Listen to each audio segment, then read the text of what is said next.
Hi guys, it's Heather from Dawn Emporium, and today we're talking about a favourite of mine. I expect lots of eye rolls and raised eyebrows and me threatening to rip my skin off. It's the 1924 LA Plague Outbreak. Yes. So let's begin this with the dummies guide to what plague actually is. Not because you're dummies, but because I am. So it needs to go in simple terms, basically. Now, it's an infectious disease caused by the bacterium Yersinia pestis. Symptoms include fever, headaches and weakness between 1 to 7 days after exposure. Now, that is across the board, the fever, headaches and weakness. There are 3 types. Bubonic, aka the Black Death, which is the famous one, which affects the lymph nodes, turning them black and swollen. Pneumonic plague attacks the lungs, causing shortness of breath, coughing and chest pain. Septicemic plague is in the blood and mainly causes tissues to turn black and die. Similar to what you'd imagine with gangrene only affects like the tips of things in extreme circumstances. Septicemic plague goes anywhere, basically. So it's the same as gangrene, but not. It's what you'd imagine gangrene would be like body-wide. Doesn't tend to happen body-wide though. Bubonic and septicemic plagues are usually spread via bites from infected fleas, whereas pneumonic plague is usually spread through droplets in the air when someone coughs, talks, etc. Pretty much the same as colds, flu and SARS viruses. The thing is, they are interchangeable. You could cough with pneumonic plague, give me pneumonic plague, it could then reach my bloodstream and turn into septicemic plague. I could then get a cut. You could have a cut. Well, a third person, could have a cut. We could swap blood. You know, I could get blood on, say, a knife. That person could pick up a knife with an open cut, get septicemic plague, and then it could get into his lymph nodes and turn into bubonic plague. With bubonic plague, that person could then get it into their lungs and it would turn back into pneumonic plague. And then they could pass on the pneumonic plague. Do you see how this thing happens? It transforms, maybe not quite as easily as I'm making it sound, but it does transform. Do you know what? I think that's a bit high. Hello from down here. By the way, Monkey says hello.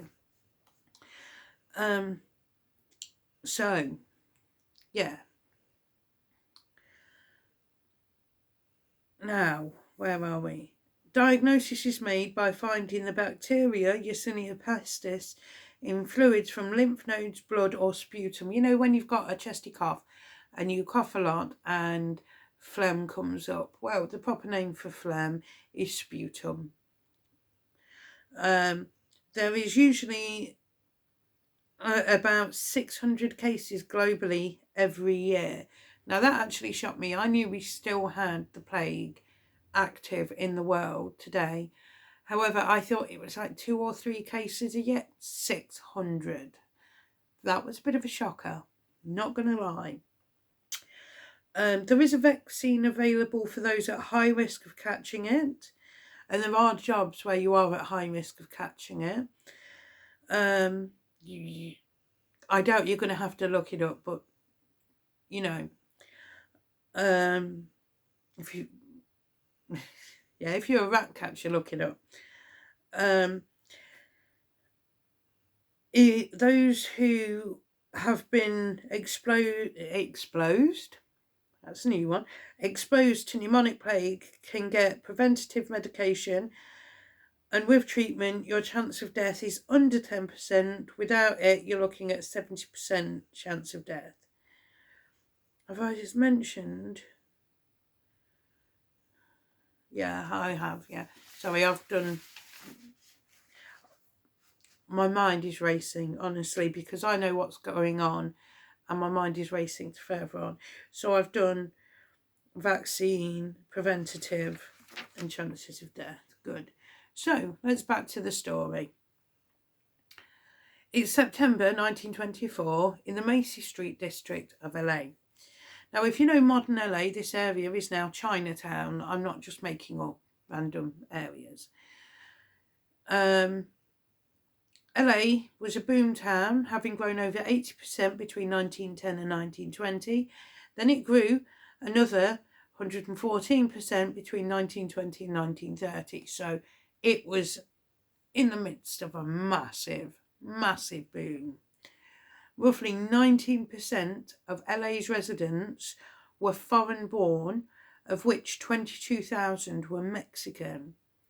Mexicans were seen as docile and backwards. Yeah, loving being white. Often physically isolated from white LA communities, and mainly lived in two areas known as ghettos, which, as we all know, is a compliment. We all want to live in a ghetto, right? Belvedere Gardens and the Macy Street district. The Macy Street district was named for its southern boundary, Macy Street, which is now the Cesar Chavez Avenue. Or is it Chavez? Cesar Chavez or Chavez? I don't know. If you're from LA, tell me. It's also had the LA River running along it, which at the time, this will just make you want to go swimming, was heavily polluted by brick, coal, gas, carcasses and runoff from meatpacking plants. Told you, you want to get your cosy on, right?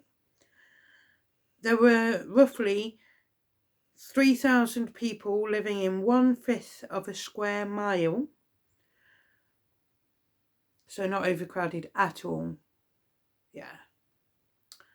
Paying high rent, not a surprise either.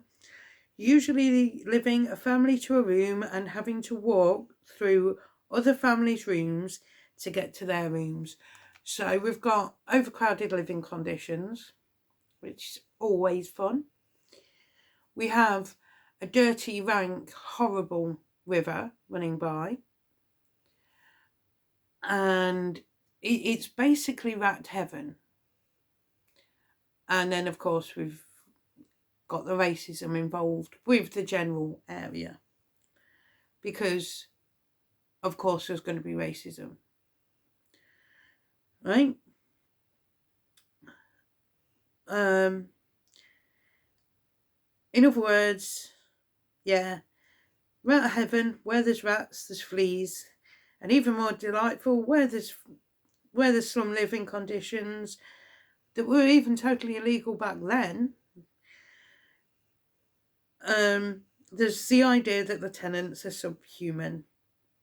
So again, loving my skin colour. Yeah. So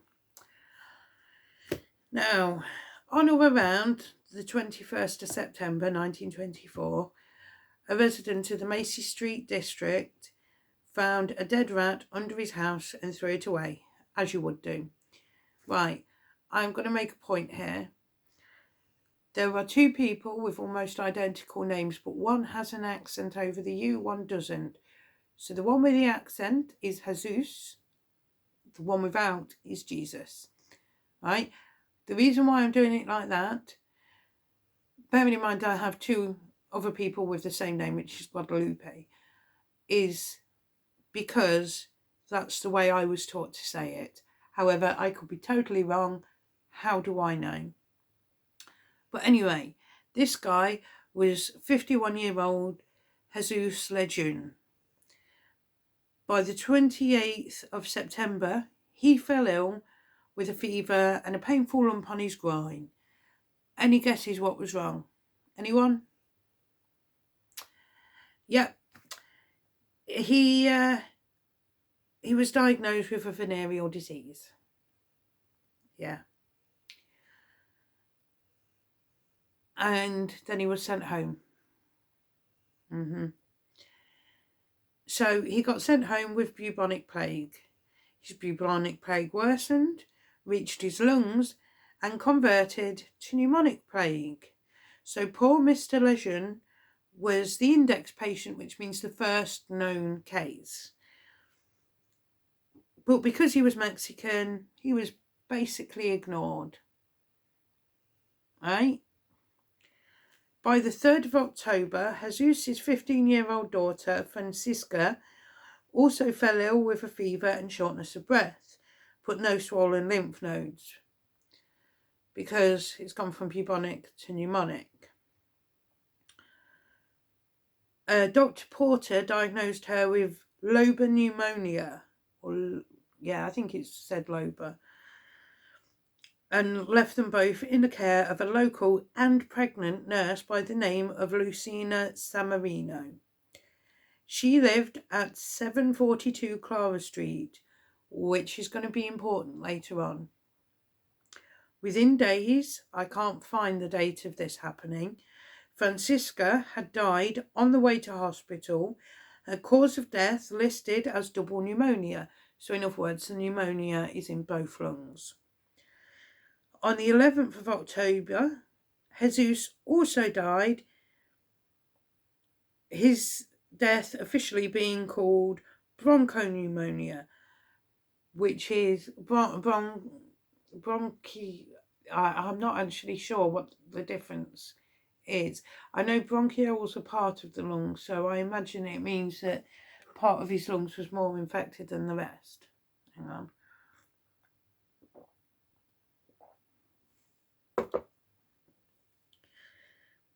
Lucina Sabarino, the nurse, developed similar respiratory problems, and sadly she and her unborn child died on the 15th of October. No autopsy was performed, and her cause of death was put down to acute myocarditis, or inflammation of the heart muscle. She and her stillborn child were then sent back to her husband, Guadalupe Sabarino, causing him to become infected. Father M. Bruala, a priest who had given last rites to the dead and held Lucina's Requiem Mass, became ill between the 15th and 19th of October, as did several other attendees of Lucina's funeral at 742 Clara Street. Many were infected by the widower, Guadalupe, Lucina's husband. On the 22nd of October, Guadalupe and Jesse Flores, I love the name Jesse, by the way, it's one of my nana's names, neighbours of the Samarinos, also fell ill, but medical staff didn't realise the Flores family knew the Sabarino family, so diagnosed them with severe pneumonia. Now, by this point, I have to say, right, you have several people allegedly ill with pneumonia, right? Wouldn't you want to know why so many people were ill with pneumonia? Just on a personal thing, because pneumonia isn't the kind of thing that just pops out of nowhere. There's usually a cause for pneumonia. I would, by now, have been like, everybody's got pneumonia. Is this some kind of cold or flu, or what on earth is going on in this area that is striking down so many people? But no. And the thing is, all different types allegedly of pneumonia. But no, that didn't happen. On the 26th of October, Guadalupe Flores died and was given an autopsy. This is funny. Obviously not for Guadalupe. His cause of death was diagnosed as double pneumonia, and his body was returned to his family to infect them. Meanwhile, the staff who were in the morgue at the time of the autopsy went into quarantine for 5 days. What? Just hold on a minute there. So they'd just done an autopsy. They said that he'd just got pneumonia. Nothing to worry about, but we're just going to go in quarantine for 5 days. By the way, you can have the body back. Anybody else see any problems with this? Anybody? Even my dog's raised her head. Sorry, Scardy. Odin doesn't care. On October the 28th, Dr. George Stevens reported an unknown and highly contagious disease to the hospital and said the hospital needed a quarantine ward after he and a Dr. Elmer Anderson treated unusually critical patients. That same day, brothers Mike and Jose Jimenez fell ill and left their home, exposing the rest of Macy Street district to the plague. Where did they live? Oh yes, 742 Clara Street. Are you noticing anything here? Same house as the Samarinos and next door to the Flores family. By the 29th of October, people who'd had close contact with the Samarino family were getting ill. Mary Costello, Guadalupe Samarino's nurse, Fred Ortega, another resident of 742 Clara Street, Samarino's mother Maria and brother Victor, all fell ill. Jesus and Maria Valenzuela fell ill, though it's thought they caught it from somebody else, even though they were cousins of the Samarinos.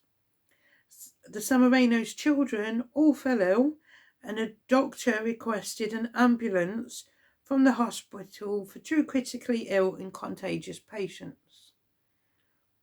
Right, so dropping like flies. Lots of them all linked to 742 Clara Street. You'd think someone would have twigged by now, right? Alarms should have been going off in people's heads. No, you're asking too much. Maria and Victor Samarino got told they had suspected avian flu. The Samarino children all apparently had meningitis. And even though their skin had turned black, remember, septicemic plague. And I can't find out what everyone else was diagnosed with.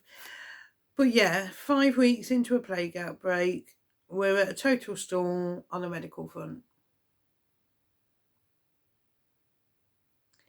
And yes, we're now at full house on the plagues. Yeah. By 30th of October, the LA County Hospital pathologist, Dr. George Maynor, finally identified pneumonic plague as the disease behind the strange malady affecting the Macy Street district. He notified the City Health Department and state officials. The City Health Department then quarantined an 8-block area I really cannot speak today, encompassing Clara Street, after Jesus Lejeune was identified as the index case, but didn't tell anyone why.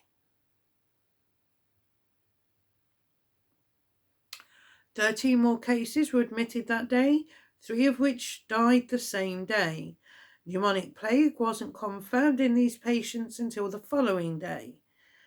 On the 31st of October, a telegram was sent out ordering anti-serum and vaccines. However, the anti-serum was only manufactured in Philadelphia and had a 3,141-mile journey by car, airmail, and had various stops en route to make it to LA. The quarantine actually came into force with 75 police officers and 200 World War I veterans, all armed, deployed to assist the already active quarantine guards. They also looted from local residents and businesses, because, well, Mexicans don't deserve nice things, obviously.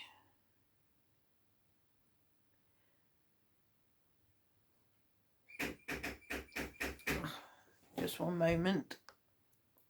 Back again. Right, so We now hit the 1st of November. Macy Street District and part of Belvedere Gardens are in a quarantine. Oh, I forgot my pillow.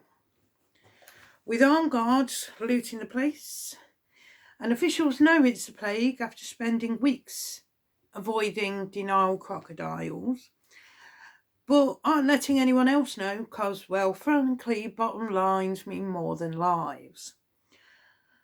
A lot of people have fallen ill. Entire families have died or are dying. Things have got to look up, right? Well, let's see how November goes. On the 1st of November, Benjamin Brown, a US public health surgeon in Los Angeles, sent an encoded transmission to the US Surgeon General, US Cumming, warning of the outbreak, the request for anti-serum and recommending federal aid. Translated from the encoding back into standard English, it, read, 18 cases pneumonic plague, 3 suspects, 10 deaths, situation bad, recommend federal aid. Cumming then alerted senior surgeon James Perry, stationed in San Francisco, who began a confidential investigation into the outbreak. 10 more fatalities were recorded, and the quarantine zone was expanded to the entire Macy Street district, allegedly to ensure the Mexicans who we feared would scatter couldn't evade quarantine. Isn't that lovely? Oh, and just imagine if somebody with Jesus and Francisca had done their job, you could have just said, we have a plague outbreak, we've got to put you in a quarantine and kill rats. This could have been over in a fortnight and nobody else would have had to have died. But, you know, they're only Mexicans. I'm sorry, I really am getting really bad at the snark here. I need to stop with the snark. We will discuss this later. So, roads were closed to regular vehicle traffic. Guards were put outside every house with a suspected plague case. Farm and railroad workers were the only workers allowed out of the quarantine zone. A temporary lab was set up in the quarantine area to quickly identify new cases of the plague. By November 2nd, there were over 400 armed guards at the quarantined area. Father Bruella, remember him? He was the guy that performed a lot of the dying people's last rites and also did Lucina Sabarino's Requiem Mass, died at 9 a.m. He was just one in a spike of deaths that day, but I can't find the exact numbers.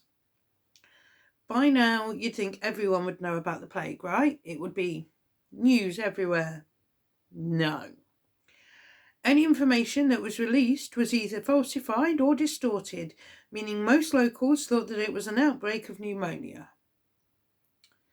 Meanwhile, apparently newspapers on the east coast of the US were a bit more honest, and they actually told the truth. Now we get to the 3rd of November.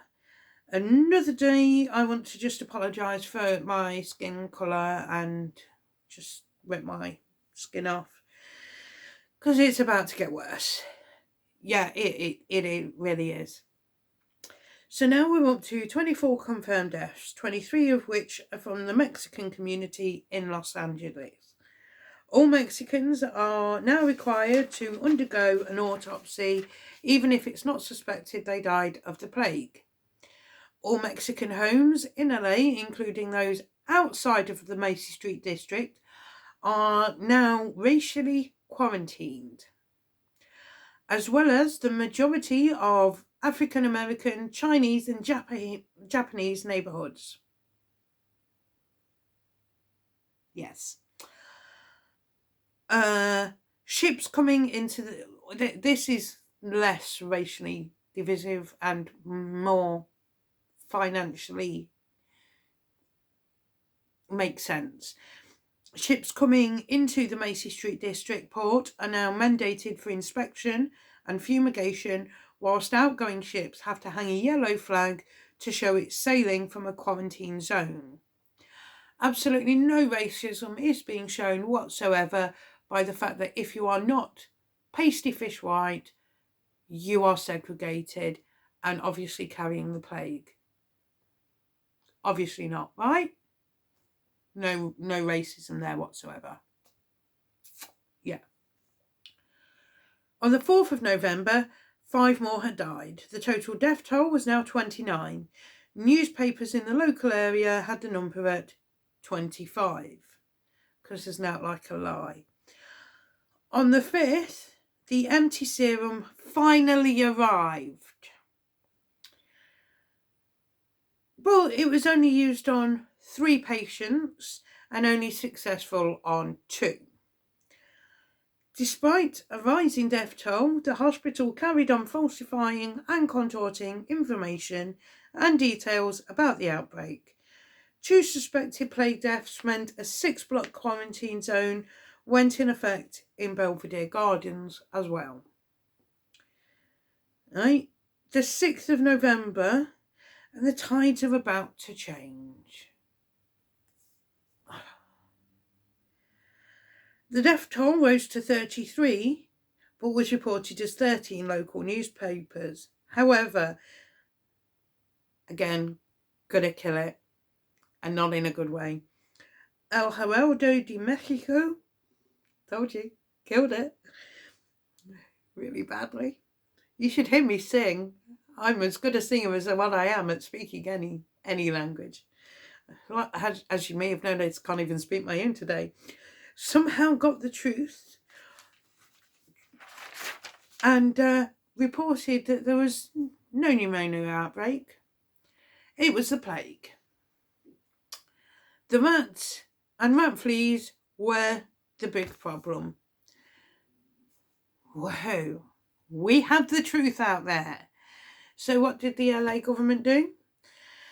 Told people not to congregate, which is fair dues. We know this. We've just been dealing with COVID for the past almost 2 years now. And ignored the newspaper. It was fake news. It's all pneumonia. It's not the plague. What you're on about? Yes.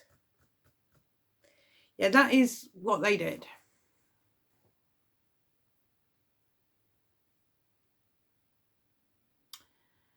Yeah.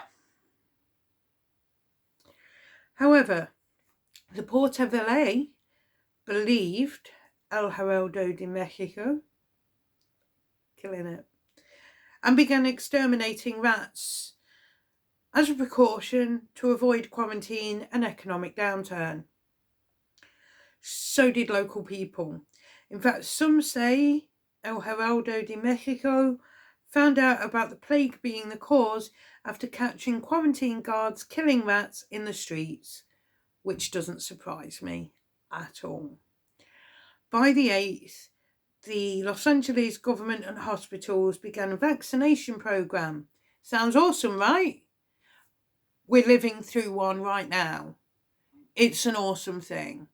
We just have to go, get a jab, go back a few months later in this case, get a second jab.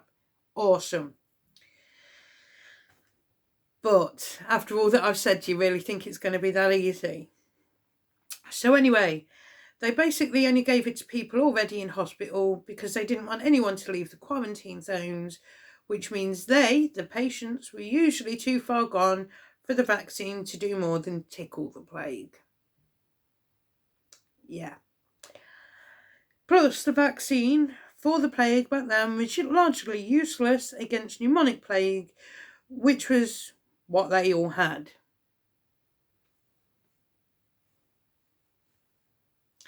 Yes, I am doing a rubbish dance because this is all, to me, just a big case of how much rubbish can you get? Oh, be back in a minute. I desperately need editing software. And sorry about that.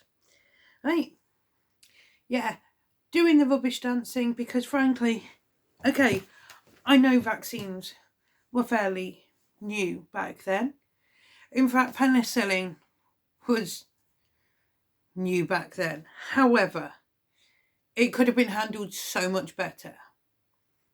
So, let's get on to this. Now we're on to the 10th of November.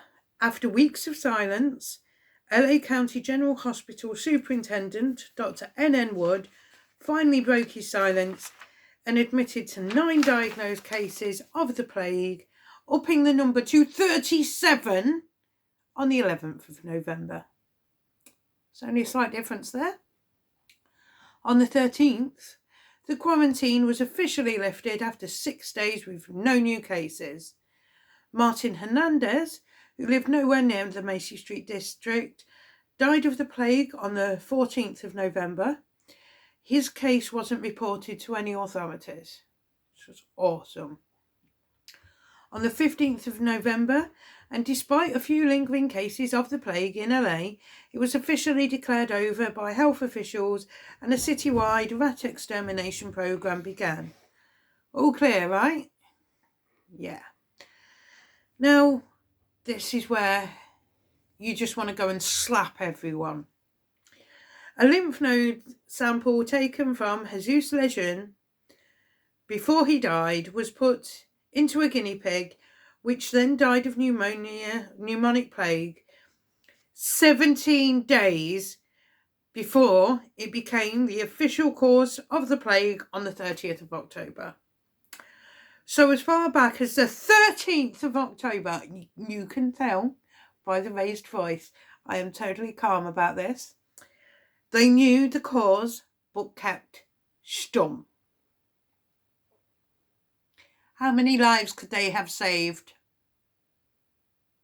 Really? Seriously, how many lives could they have saved? They even named the bacterium after one of these doctors. Right? They kept spreading misinformation, hid truths, and even said that the Macy Street district and Belvedere Gardens weren't part of LA to distance themselves from all that was going on there. Seriously. That is the way they handled it.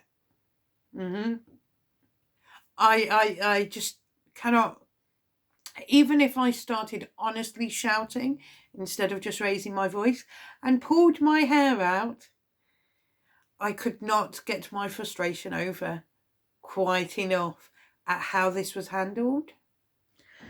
Right? Yet this is actually classed as a medical win. In fact, they were still singing the praises of how this was handled in 1976. Really. This is like me singing the praises of the British government and how they've dealt with COVID. Because I can't. The only decent thing they have done over COVID is how fast the vaccination rollout is, and that was down to the NHS. I'm sorry, love. Anyway, from where I am sat, all I see is failings, lies, racism, mismanagement and hate. They were just Mexicans. They didn't matter. That is all I see. Sat here almost 100 years later. Because we're at 90, hang on, how was it? I want to get the year right. Oh, we're at 97 years later. And all I see is just hate. You know, these people didn't matter. They were just dirty Mexicans living in their slum. They deserved it. I'm surprised it wasn't run as a trial. You know,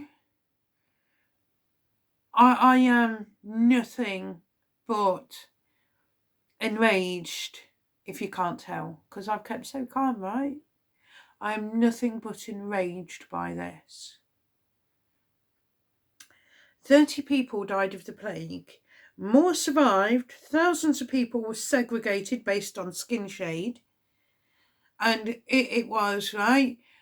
You can say what you like, but a Mexican will have a nice tan compared to someone like me. You see that in my nice ring light? You see, my face actually tends up quite well, but most of my body is that colour. So put me next to somebody of Mexican descent, origins, heritage, and I look like a dead fish, right? You could put me next to most of Europe and I'd look like a dead fish, I'll be honest. But anything darker than dead fish, right? And you got segregated for at least a period of time. You what? It was a lesson in racism, not in how to handle an outbreak of a disease. That's what it was to me. And I don't like racism, in case anybody hasn't actually twigged that. Right, 742 Clara Street had nobody left alive in it. Everybody had died. And anyone who went near it had either ended up violently ill or died. Can you imagine that? Can you actually imagine that? I'm actually glad that the people who lived in 742 Clara Street all died, because if you had been the lone survivor of that house, can you actually imagine the guilt you would have had to have lived through to know that you had brought down a dozen or more people? I couldn't do that. Honestly, I could not do that.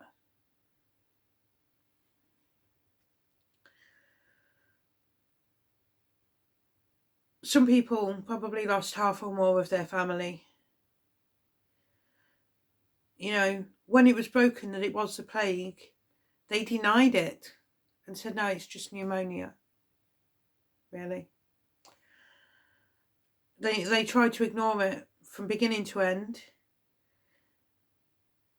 Even when it came out that it was the plague, it was already dying out. The curve was already going down, and they still denied the fact that it was the plague. Why? Anyone? Someone? Please? How is it a medical win? I want to know this. You know, if you are in medicine and you have actually done some work on this, you know, your dissertation or something, please explain to me how this was a medical win, because this has been lauded over as a medical win, and I do not see it as a medical win. I see a lot of racial injustice. I don't see a medical win anywhere. I really don't. There's a lot of injustice in the world, a lot of it. And this is one of the worst cases when it comes to medicine that I have come across outside, well, no, I won't say outside of a third world country, I'd say inside a first world country. That would be the best way to put it. And then we've got the guards looting the local populace. Hello? Why? What is that about? How can you laud this as a win when the people that you have told to stop potential viral hosts, that would be the best way to put it, when you have told a group of people, right, there is a virus loose in this community, so you are there to quarantine this community because of a virus, you must keep them in, would you then go into that community to loot it? I wouldn't. Not just because viruses are everywhere, and we know that now, they may not have known it then. However, they had lived through Spanish flu, so technically they should have known it. Right, they said that they were, most of them were World War I veterans, so they definitely lived through Spanish flu. Even if they'd never contracted it, they had lived through it, so they knew of it. They knew how viruses spread, massive media campaigns everywhere. They knew about viruses. They knew that they lived everywhere. They knew to wear a face mask. They knew to leave stuff alone, just in case it carried a virus. And yet they were going into people's businesses and homes and looting it of their pretties. Really. So I'm going through all my angry points now. And the medicine taking 5 days to get there. Now, I do realise that these days we are quite lucky with how fast cars go, trains go, planes go. We are at an age where things are quicker. Could they have not hired a plane? Almost all. Could they have not hired a plane to get from A to B? This is an outbreak of the plague. And then the fact that they only used it on 3 people. They could have used it on more, but they used it on 3.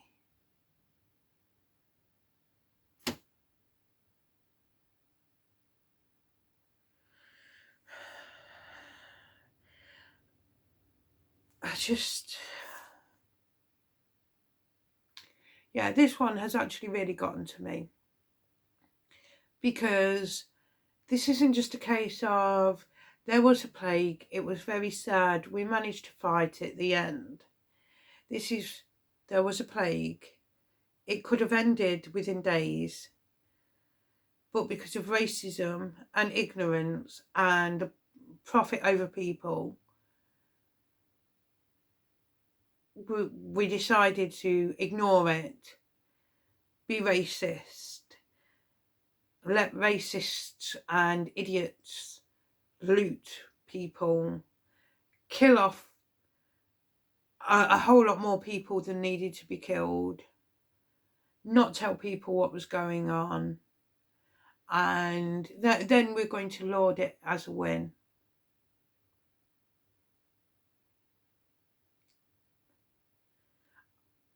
And not only that, we're going to drag our feet on every single step. Not even walk slowly, drag our feet.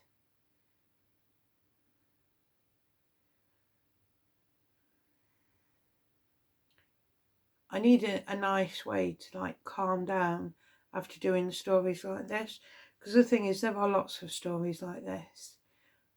So if anyone's got one, you see, I know I have Know Your Power, which is just a reminder that we all do have power.